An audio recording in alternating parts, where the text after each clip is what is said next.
Good evening, everyone. Welcome to the Massachusetts Rhode Island Chapter's 65th Virtual Annual Dinner. I'm Bob Coughlin, Massachusetts Cystic Fibrosis Foundation Board Chair, and I'm also a CF dad.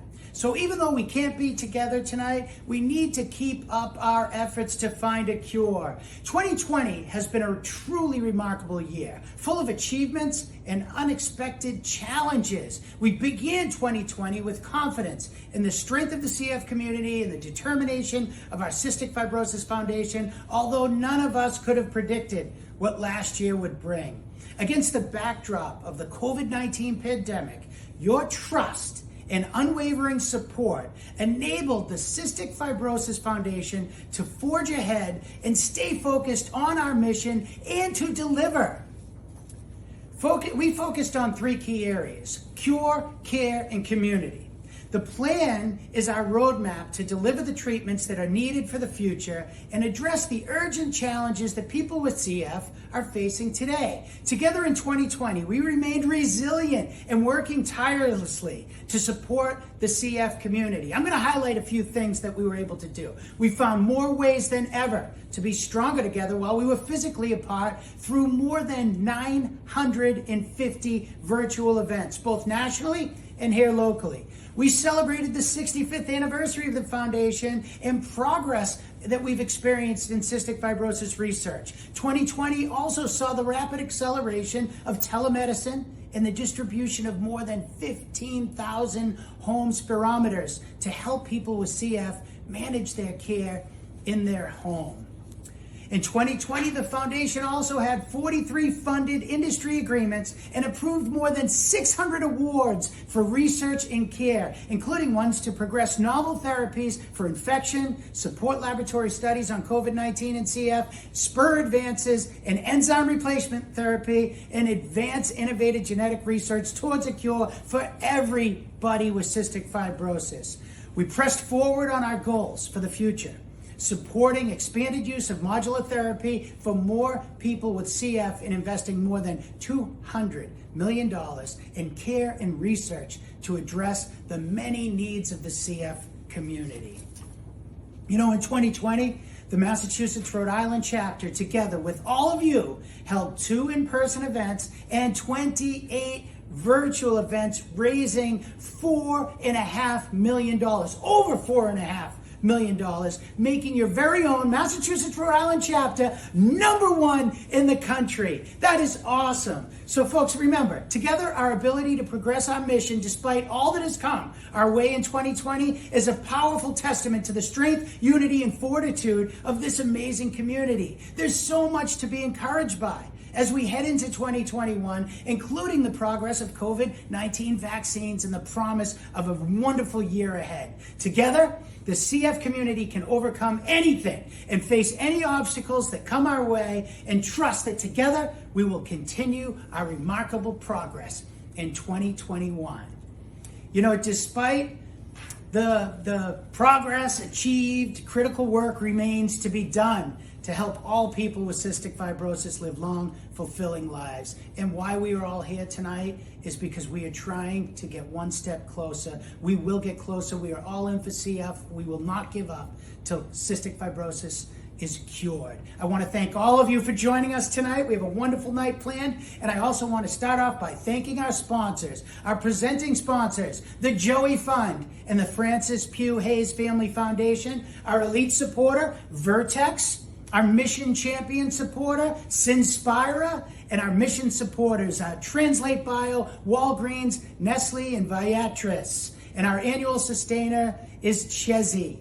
So, ladies and gentlemen, now on to the program. And first, it is my pleasure to introduce Jennifer and Chris Black.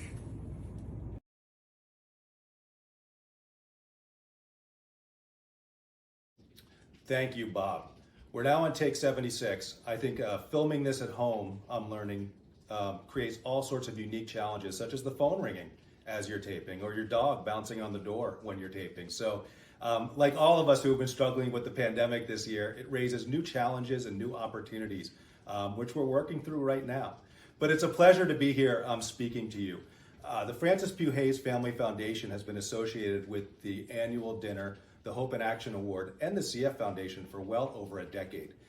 In my opinion, the CF Foundation epitomizes innovation and epitomizes impact from an advocacy organization. And I think all of you are beneficiaries of that innovation and that impact, which is phenomenal. I also believe the CF Foundation represents community. I'm always amazed at the events I get to attend every year to see the families who participate, the engagement of everybody, and again, the impact that's happened with all the available treatments and all the improvements in quality of life over time. It's just been absolutely amazing, and we're honored to be associated with it. I'm especially honored to award this year's Hope in Action Award to Katie Lockwood. Katie has been walking in great stride events since 1988 when she was 3 months old. Her mom, Elaine, and her dad, Victor, started spearheading a raffle and the first walk I believe they participated in Hyannis. The family then moved to Bourne, and they didn't stop there. They went to Bourne and they started an entirely new walk and continue to raise money and raise awareness for cystic fibrosis. Katie's commitment has never wavered from childhood into adulthood. As an educator and a school counselor, she has become a master at telling her story at chapter presentations, Great Strides platforms, and on social media. She has shared many joys and many milestones over the years, such as her artistic talents, her marriage to Arden, and perhaps most precious and inspiring, recently giving birth to her beautiful daughter, Rose. I know you guys now know I'm kind of reading. I'm trying to memorize, but I'm also kind of reading. But it's just such a great story. I didn't want to miss anything. So Katie, thank you for everything that you've done for the Cystic Fibrosis Foundation. I think most importantly, over all that time, starting at 3 months, walking in all those walks, doing all those different programs, Katie has raised over $110,000 for the CF Foundation in her lifetime, which is really a remarkable achievement. And I know that Katie, her husband Arden, and her daughter Rose will continue to raise money over many decades as we continue to make great strides toward a cure for CF. So Katie, congratulations, and thank you for all you've done for the foundation. Thank you, Jennifer and Chris, for presenting me with this year's Hope in Action Award on behalf of the Francis Pugh Hughes Foundation. My name is Katie Lockwood, and I am 33 years old. Shortly after birth, I was rushed over to Children's Hospital, where I was very quickly diagnosed with cystic fibrosis. I'm very fortunate that my experience with CF has been very mild in comparison to many others. I really appreciate all of the work of the scientists, the doctors, including my doctor, Dr. Euler, and the whole CF Foundation for all of the wonderful work you have done to advance my possibilities in life, as well as so many others. This is Rose Millie Lockwood, named in honor of 65 Roses, and she is also very, very thankful. Because of the hope that our family has, we felt that we could pursue a family. And we added Rose to our life this past July. I also want to thank, who do we want to thank? How about Nana? We want to thank Nana for instilling so much hope in my life. For my whole life, nothing was unsurmountable.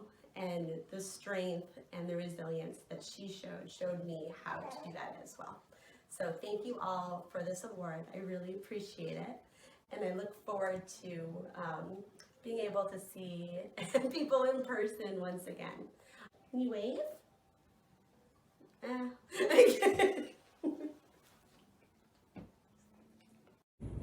Thank you so much, Katie.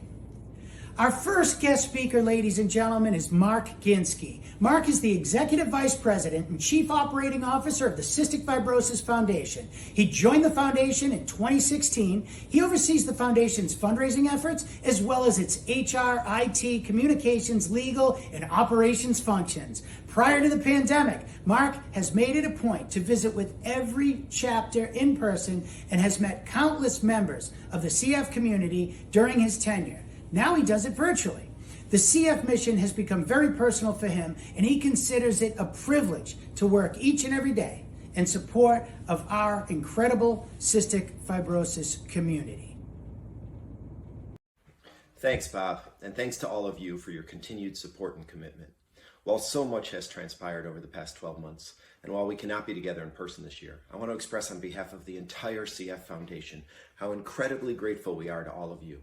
Because of your support and the determination of the CF community, despite the challenges of the past year, we have much to be thankful for.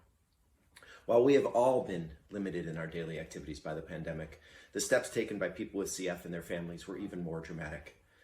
Their understanding of social distancing and familiarity with masks has led to far better outcomes than we expected. We collaborated with our care centers to track COVID data, and there were about 1,100 cases and 10 deaths. Cases of COVID among people with CF are tracking roughly similar to the general population, and while no death is acceptable, the impact has thankfully not been as severe as we had feared. The pandemic had other impacts on CF care, not surprisingly, and the foundation and care centers clearly rose to the challenge. Within just a couple of months, CF Care transitioned to telehealth, and we advocated fiercely to ensure our care centers would be reimbursed for their telehealth visits. While telehealth was a strategic priority, the pandemic quickly and irrevocably brought it 3 years forward on our 5-year strategic plan. Definitely an example of finding some light in the darkness. As soon as it was clear that telehealth was the model to adopt to keep CF patients safe in the face of COVID, we recognized a problem. There was no way to get a lung function reading over a phone. The foundation quickly assessed these supply chain options to provide home spirometers to people with CF. To date, over 17,000 people with CF in the United States, that's almost half of all people with CF in the US, have received a home spirometer from the foundation free of charge. 1 year post-approval, TRIKAFTA's impact on people with CF continues to be even better than we had hoped for. Recall that TRIKAFTA was a new therapy approved by the FDA in October 2019 that targets the basic genetic defect causing CF, and it expanded the percentage of people eligible for highly effective therapy to over 90% once the label gets expanded to include kids. Right now, it is only approved for those over 12 years of age. One of the ways in which we can assess lung health is by tracking exacerbations. That's inflammation in the lungs, often caused by infection that result in declining lung function. In just 5 months from the FDA approval of TRIKAFTA, the number of exacerbations among people with CF over the age of 12 went from 1,600 down to 400. There has been a 68% drop in the number of lung transplants in 2020 compared with the prior 10 years. And there's somewhat of a CF baby boom with a 60% increase in the number of pregnancies among adults with CF. That is something to celebrate. In January, we all cheered when we learned that the FDA has accepted Vertex's application to expand the TRIKAFTA label to children as young as 6, and we can anticipate that approval no later than June. Expanding the use of these treatments to younger patients holds tremendous promise to substantially reduce the impact of CF as the kids age. The pandemic did create initial challenges for our research agenda, as laboratories were temporarily shut down and clinical trials were significantly slowed. But where there is a will, there is a way, and we found ways to continue to drive research forward, once again, finding some light in the darkness. In 2020, the foundation issued over 1,300 research awards and committed $240 million to research, both all-time highs in the history of the foundation. Our efforts to address the numerous manifestations of CF continued apace, with a particular emphasis on infection research. We awarded over $70 million to infection research and began exploring new scientific approaches, such as the first clinical study of phage therapy, which uses viruses to fight difficult-to-treat bacterial infections. We celebrated the expansion of cutting-edge therapy for people with CF, thanks to a process called theratyping, which studies new therapies in a lab when clinical trials might not be feasible. The labels for currently available therapies were expanded to include more than 38 CF mutations, and more than 600 additional people with CF may now be able to benefit from these wonderful therapies. Of course, we never lose sight of our ultimate goal, which is to not only treat, but to cure cystic fibrosis. In 2018, we announced our path to a cure, setting out the steps it will take to find therapies and a cure for all people with CF. Over the past 2 years, our funding for cure-related research has grown by 180%. And although the road ahead remains long and challenging, we are emboldened by the possibilities in front of us with gene therapy and gene editing. It's no secret to all of you that Boston and the surrounding areas are a hotbed for pharma and biotech development. Not surprisingly, the foundation has a number of investments in local companies. I would start, of course, with our laboratory, which Martin Mentz leads, and you've certainly heard about and you'll be hearing about tonight. In addition, in the past 12 months alone, We've announced a number of transactions that are local to your community. We announced a transaction with Elox, which is a company developing a small molecule therapy targeted at reading through a particular nonsense mutation, in this case 542X. And we expect the data readout from a phase 2 study this year.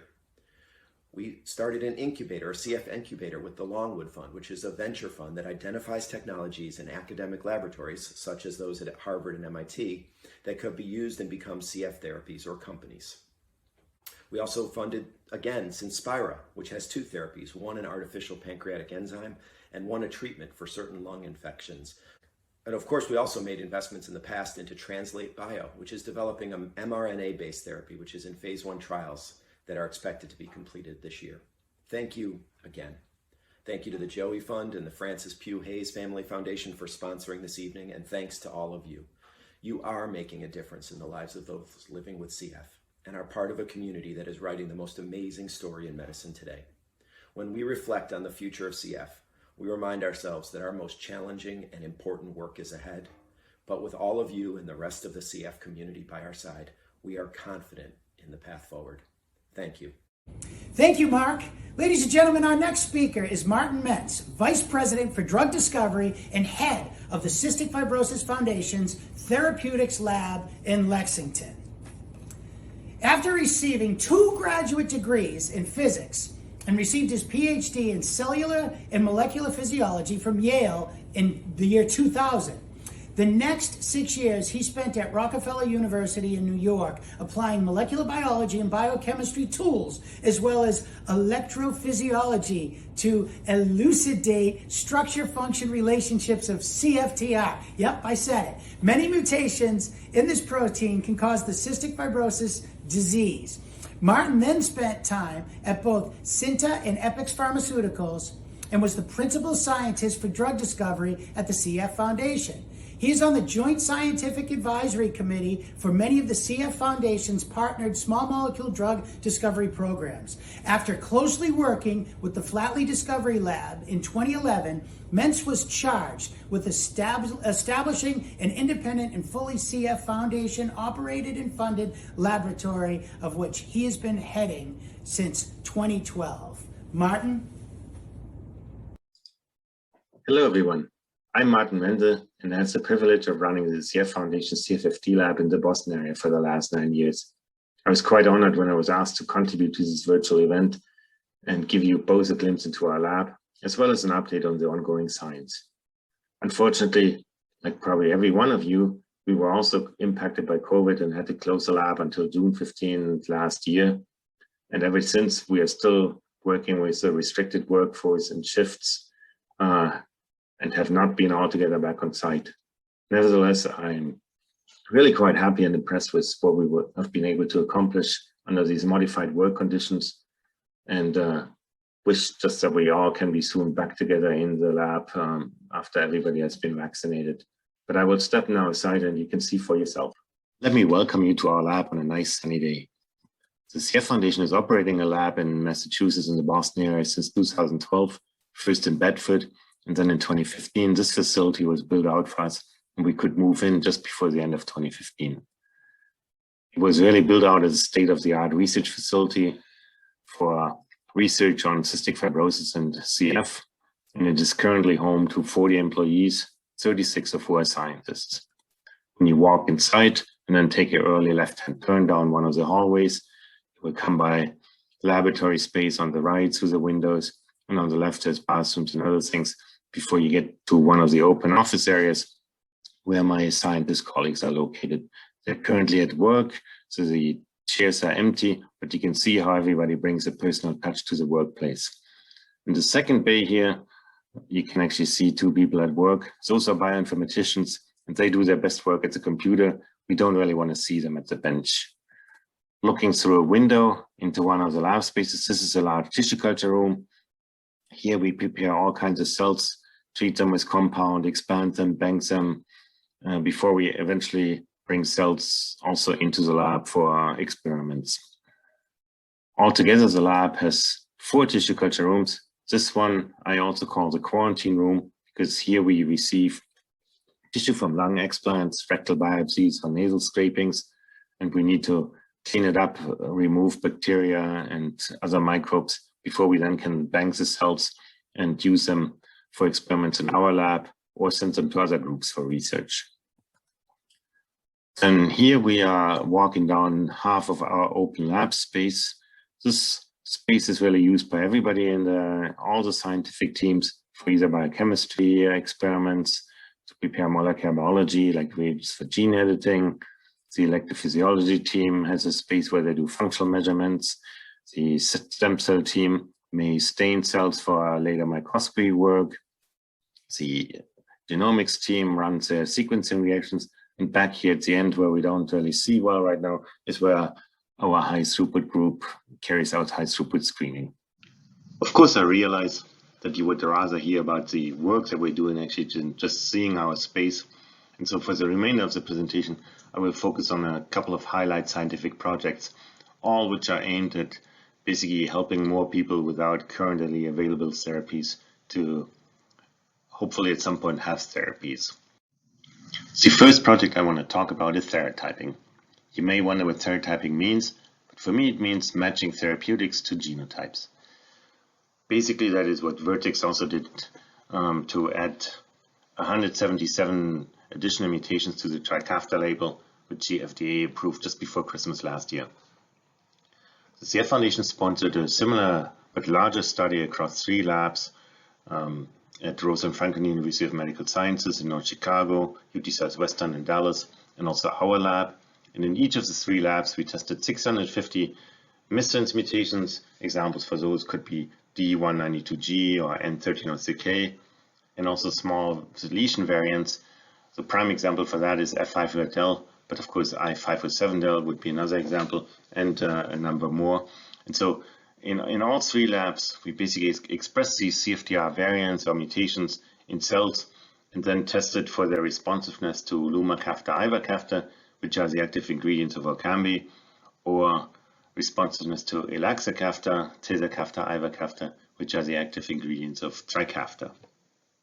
To summarize our data, well, this is actually after 500 mutations, the full 650 are currently still being analyzed. But here we're focusing on all those mutations of the 500 that at baseline were less than 10% of normal. And we see that with Lumacaftor, Ivacaftor treatments or Orkambi treatment, we have a good number of mutations that improve 10, 20, or even 30% over the baseline. But at the same time, there are almost 62% that are not responsive enough, so we have to call them non-responsive to this type of drug treatment. When we compare the situation to the Trikafta treatment, the really exciting observation is that from almost 62% of non-responsive, we go down to less than 28% of non-responsive. So there's a much larger chunk, over 72% of mutations that are improving by 10, 20, or even 30% of wild type. So this is great news. Of course, it's reflected in the 177 mutations that Vertex added to the label, but it also says that out of our study, we should find a good number of more mutations that will also be responsive. The only caveat that I have to point out here is that our data will not immediately bring new people onto drug, or on the label anyways, because only Vertex can apply to the FDA for a label expansion. But at least our data can either guide Vertex or could potentially also guide physicians to help their patients to try the drug off label. The second area of scientific activities that I want to talk to you about is pertaining to nonsense or premature termination codon mutations. Examples for these type of mutations are G542X or W1282X that you may have heard about. The foundation has been funding research and drug screens already for a while. Companies like Icagen or the Southern Research Institute, together with the University of Alabama, Birmingham, have run large screens of small molecules. But we feel there are still new approaches and novel ideas that can be pursued. And I want to talk to you about our activities in this area. Before I get to speak about what we are actually working on, let me try to explain to you the complicated biology of nonsense mutations. In our chromosomes, the CFTR gene is really made out of 27 pieces that we call exons, as symbolized by these polar boxes here. and they are interspaced by introns, sequences that don't really code for anything. And in order to make the protein, this gene first needs to be transcribed into mRNA. In the process, these thin purple lines need to be cut out and the bigger boxes of sequence need to be glued together. So then we have mRNA that can be translated by the ribosome into a full-length CFTR protein, which is depicted here. In the case of a stop mutation now, for example, the G542X mutation in exon 12, the situation is a little bit different. The stop mutation that's in the DNA will be transcribed and show up in the mRNA, and as a result, the ribosome can only make a partial protein to this stop signal, and a partial protein is not a full chloride channel, so people will get CF if they have this kind of mutation. Unfortunately, this is not all, but biology throws us another curveball because cells have a quality control mechanism which is called NMD, or nonsense mediated decay. You can see there's just some RNA that disappeared here. Basically, the cells degrade the RNA for proteins that cannot be made in fully functional proteins. So as a result, if we find drugs that sort of promote read-through so that from an mRNA we can maybe make full-length protein, we actually have not as much mRNA as in a normal situation present. And so this really is sort of another complication that we need to deal with in hopefully finding therapies for these type of mutations. So in our lab, we have now developed a novel high throughput screening assay that for the first time relies on basically CFTR expressing from its native location in the genome. And that means in the assay, we have all the relevant biology captured from stop mutation through the nonsense mediated decay. That was never the case in assays used by other groups that have looked for nonsense read-through. And really, this assay is also suitable for all kinds of therapeutics, from small molecules to antisense oligonucleotides or even gene editing. In our hands, we will start using this assay for screening small molecule libraries, and that will be taken off very shortly now. In parallel and independently, though, we have developed another genetic screen in which we look to find other genes that may be important in read-through. Specifically, we're using CRISPR-Cas9 to downregulate basically any gene in the genome, and then we're looking, does this downregulation or decreased activity of a certain gene result in increased read-through? So if we find such genes that can increase read-through, these genes in itself could become targets for therapeutic development. This is a process that's just started and will definitely take a while to get through, but we are really quite excited about this work. Here you can see that high throughput screening actually is a good bit of fun, as both Haibo and Fong seem to have a good time. The last area of our work that I want to highlight is gene editing. I'm sure most of you have heard that gene editing basically holds the promise of one day providing a true cure for cystic fibrosis. The problem is though that we need to ideally find a strategy that allows to repair almost any mutation with the same approach, so a one size fits all, or ideally at least a one size fits many. It will be very difficult to develop gene editing therapeutics for one mutation at a time. I mentioned earlier there's well over 1,000, so way too many, and many of these mutations occur in one or only few people with CF at a time. Regulatory requirements and also the cost to develop thousands of therapies is just too high. So we need to find an approach that can help everybody or almost everybody in the same form and fashion. An attractive idea would be to come up with a repair piece, a super exon as we call it, that we can insert early in the native gene right after this exon 1, so the native box, whereas we then displace all the other boxes, exons that I was speaking about earlier that may contain a disease-causing mutation.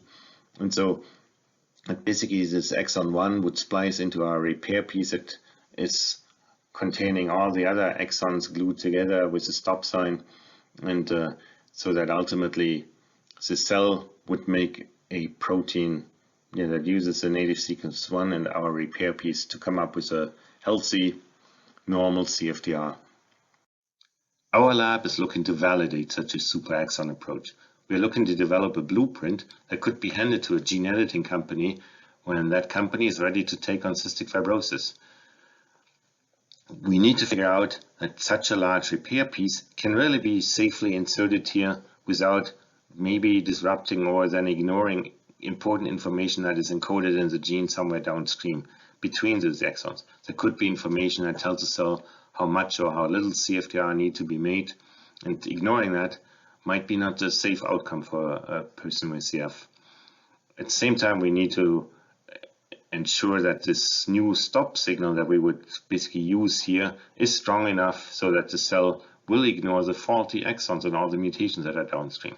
So there's a fair bit of work that needs to be done and can be done before even a gene editing company will truly take on cystic fibrosis. I will stop here with the science and just acknowledge the team. You can see here it's quite a sizable group. This was taken when we had the last open house. People are smiling, not just here. I think in general people enjoy working at CFTR, and this is definitely a workforce that is very committed to improving the outcomes for cystic fibrosis. Thank you very much. This brings me to the end. I hope you found it informative and enjoyed it. Even more so, I hope that next year when there's time for the annual dinner, we will be able to have a true dinner again and not have to do this virtually. I'm looking forward to seeing you all in person then. Thank you. Thank you so much, Martin, and thank you for all that you do for the CF community. Ladies and gentlemen, it's my honor to introduce next the one and only Mr. Joe O'Donnell. He's been on the front lines of the CF fight for over 4 decades. He's more than a highly respected Boston businessman. He's a friend and a partner to the CF Foundation, to our entire community and our mission. And quite frankly, he's my hero. Ladies and gentlemen, I know how much we all love Joe O'Donnell, but first let me tell you a little bit about the Joey Fund. The Joey Fund works in partnership with the Cystic Fibrosis Foundation. It's an independent fund established by Joe and Kathy O'Donnell and a group of supportive friends back in November of 1986 in memory of their son, Joey O'Donnell, a courageous fighter and victim of cystic fibrosis. The funds that they've raised through the Joey Fund have done so much. We would not be where we are today if it weren't for all of the money that Joe, Kathy, and his family has raised, which to date has raised over $150 million. So, ladies and gentlemen, without further ado, it's my pleasure to introduce the one and only, as I said earlier, my hero, Joe O'Donnell. Thank you, Bob. My God, we have a long history with the Coughlin family. I can remember all the way back when he was helping us out before young Bobby was had the disease. And it's just so great to see the success and the model of success of all of our efforts, all of your efforts with Trifecta, and to end up with, you know, a situation right now which is so beautiful. I love seeing young Bobby. So congratulations, you guys. I can't wait till we're all together in person again. This event every year is real. I mean, it's an event that if you're in the CF family, you basically come here and share your stories, and it's very emotional and it's real. And so it's a wonderful night, and I think even in a virtual presentation, we can make sure that people understand where we are, where we're going, and we are going great places. So, despite the pandemic, as you heard from Mark and Martin, 2 more great gladiators, we continue to make incredible progress in research and care. And we didn't let 2020 hold us back. I mean, our fundraising efforts nationally and regionally with the Joey Fund are remarkably healthy. And that's a big testimony to the foundation that we've all laid and the successes we've had. We're not there yet, but the successes we've had. So it's been quite a journey, and a wonderful journey, and a model for other diseases. When Kathy and I became involved in raising money more than 40 years ago, there were no therapies, very few care centers, and there was little or no CF community. But like so many of you, we rolled up our sleeves and got busy. And that helped get us through the dark days. And basically, it's been all of that time we've ended up feeling so gratified that, you know, so many people have participated in getting us there, all the clinicians, all the researchers, everybody, a group effort. And like you, we never gave up on our dream, and none of you can either. It's not only for us, and it's not only for our Joey, but there would be a better life, that there would be a better life for all children with CF. And we're getting, if you haven't read it, Breath from Salt is a book that you should read. And basically it gives a great chronology of the last 50 years of cystic fibrosis. And I think it's a wonderful, it captures the whole story right up to this month. So I suggest you guys do that. But so thankfully, life expectancy, obviously, as you all know, has more than doubled in the last 30 years. And the foundation now supports over 120 care centers, unheard of before, and very expensive, and what we're using the funds we've raised in part to do. So Kathy and I are driven by a dream. It is the most important thing that we do in our life, and that one day every person with cystic fibrosis will have a chance to live a long, healthy life. And we're on a great track to achieving that. Now, we also know that our most challenging work is still ahead of us. Genetic therapies, our best hope for a cure, are more complex than anything we have done so far. But we're making progress there as well. And like all of you, I hear nothing but great things from those who are doing well in Trifecta, lives that are being transformed. And we've got notice from people all over the world, letters, handwritten letters, talking about the miracle that they're watching with their children. And that's going to continue to happen. And all of you are now thinking about the rest of their lives for the first time. College, career, marriage, children, or even retirement, which is something I can't figure out for myself. So, but not everybody is benefiting from this life-changing drug. That, you know, the drug is so, the treatments that we have are so great that it really makes a huge difference. But we need to move forward aggressively to make sure that no one's left behind. Lots of kids still have, you know, lung damage, and this is a small percentage of people that this doesn't work for yet. But we are focused on a cure for everyone. And we must continue to pull together. And I'm not worried about that even a little bit. I think we work together, we dream together better than any organization in the world.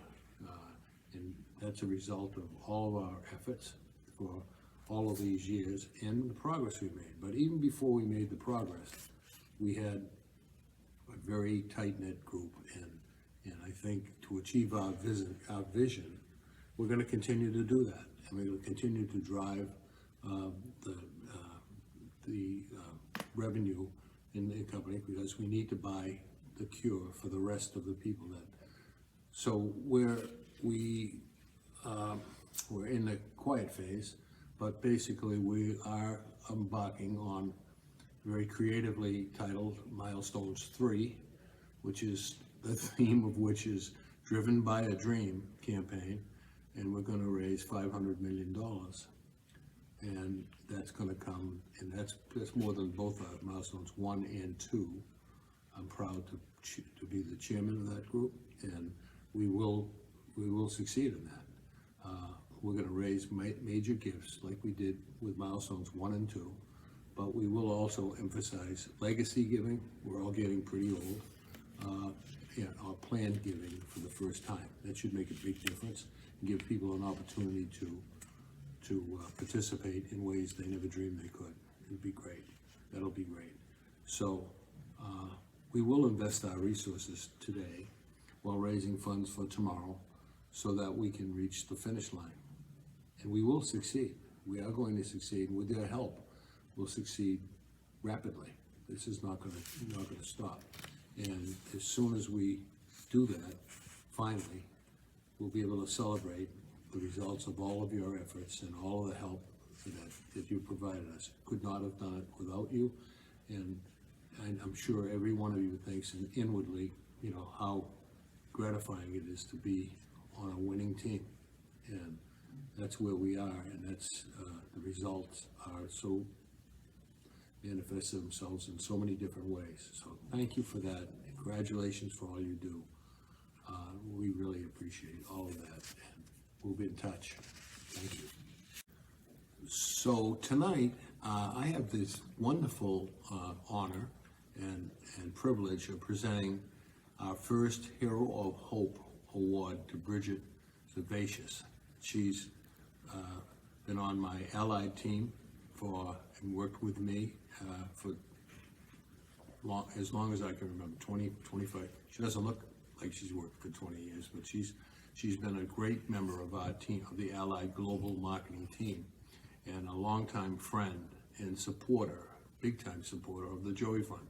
So for many years, Bridget has gone above and beyond securing generous donations for the Joey Fund and the Joey O'Donnell Film Premiere Acknowledgement Book. She goes out, she puts the arm on all of our vendors and many others, and she really, her sincerity and her efforts, obviously manifest themselves in a wonderful contribution. So this year, with the film premiere going virtual, Bridget looked to her media partners, and she's got an enormous reputation in the business, and found the right platform for the virtual film premiere, which is, many of you know, many of you participated in, was a grand slam, not just a home run, but that virtual film premiere that we did. Actually, we netted more money than we did before. We raised $1.2 million for that event, and that's about what we do it live. So Bridget was right there in the middle. It would not have happened without her hard work and her insight. Her contribution to the event this year and in the past has helped make this event a continued success year after year. 36 years we've been doing that. And thank you, Bridget, for all that you do and all you continue to do. And I think, I just want to say this, I mean, tonight's Hero Award, a Hero of Hope, Bridget is the type, the model for a hero. I mean, I'm no hero. All of us are not heroes in the sense that we have an interest, we had an interest in taking care of this rotten disease. Bridget has no direct relationship to CF, yet she contributed and did exactly what she's done all these years. To me, that's being a hero, and basically, I'm really thrilled that she's getting this award. Also, I'd like to congratulate all of tonight's winners and everyone who supported us in 2020. It's a wise investment, and the payoff is tangible. And we hope to see you all in person next time. Thank you. Thank you, Joe, and congratulations to Bridget. Let's get started with the rest of tonight's awards. We're going to start with the Outstanding Volunteer Award, which is going to Sharon and Fred Zimmerman. 38 years ago, when their son Brian was born, it was unimaginable to think that he would survive and thrive into his 30s. In the early days, Sharon and Fred mobilized their families with backyard barbecue fundraisers. With the CF Cycle for Life in Holliston near their hometown in Medfield, they coordinated Brian's Ride. In 2012, riding for 5 years of rainy weather, it was time to park their bikes and become volunteers. In 2020, they knew it was going to be a tough time to raise funds, so they took the bikes out of storage and decided to be all in for 65. As members of the volunteers shifting gears, Sharon and Fred made sure that their dollars were there to stay the course, moving closer to the cure for cystic fibrosis. Congratulations, Sharon and Fred. Our next Outstanding Volunteer Award goes to Jesse Pion. 10 years ago, Jessie P. Elm was inspired to hit the trails and find out how far she would go to cure CF. When the chapter launched the first extreme hike in the Berkshires, Jess was ready to hike 26 miles in one day, inspired by her cousins Amanda and Michael. Jess has hiked every year since 2021, creating the team Cause We're Cousins and attracting other cousins, family members and friends of Amanda and Michael. In 2020, Jess knew her gang would not be able to participate on hike day, so she planned her own hike in Nickerson State Park, complete with rest stops and cheering fans at the finish line. Jess is truly a trailblazer and reminds our rock and roll the path to a cure. Jess, thank you so much. Our next Outstanding Volunteer Award goes to the Meyerson family. Kim and Joel Meyerson have been ardent supporters of the CF Foundation for over 20 years. As committee members for Uncork the Cure, they have sponsored, contributed to the auction, and brought friends and family. Consecutively, they've established a successful walk team, started a golf tournament, and involved their 3 children in the fight to cure CF. Their daughter, Michaela, attended March on the Hill as a teen advocate, formed her own walk team in honor of her brothers, Justin and Ross, and joined tomorrow's leaders. Justin has spoken at golf tournaments describing life with CF, and in this past year, both he and his brother Ross presented the Compassionate Care Award to Boston Children's and Brigham Women's Hospitals at the virtual Uncork the Cure Auction 65 event. The Meyersons are a family truly committed to curing CF. Thank you and congratulations to the entire Meyerson family. The CF Star Award goes to Carrie Ives. Carrie and her family started walking in great strides when she was 8 years old. In her more than 30 years as a CF fighter, she and her friends and family have raised thousands of dollars for CF programs. Panda Power, as her team is known, started out in Maine and has since moved on to the Boston area and most recently Chelmsford Walks. The pandemic did not keep Carrie and her husband from chronicling their camping road trip last year, complete with roaming pandas and along the way raising nearly $2,500 for CF. Congratulations, Carrie. You are the power behind your passion. Our final award this evening is for our outstanding corporate sponsor. Jay Calnan and Associates is receiving this year's Outstanding Corporate Sponsor Award.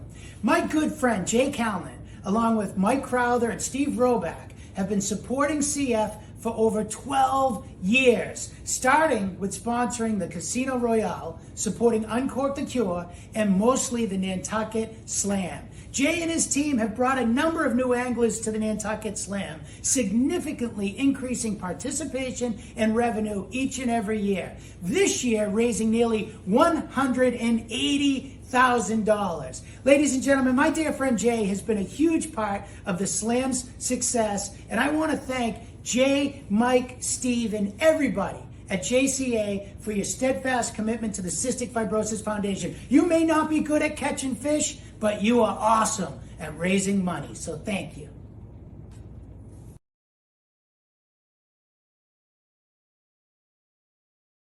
All right, ladies and gentlemen, as we wrap up tonight's evening, on behalf of the Executive Director of the Massachusetts Rhode Island Chapter, Pam Spitzer, and the entire Mass Rhode Island staff, we want to thank you. We want to thank you for your commitment to our mission, which gives us extraordinary hope for the future. We look forward to 2022 when we will be together again at the Westin Hotel.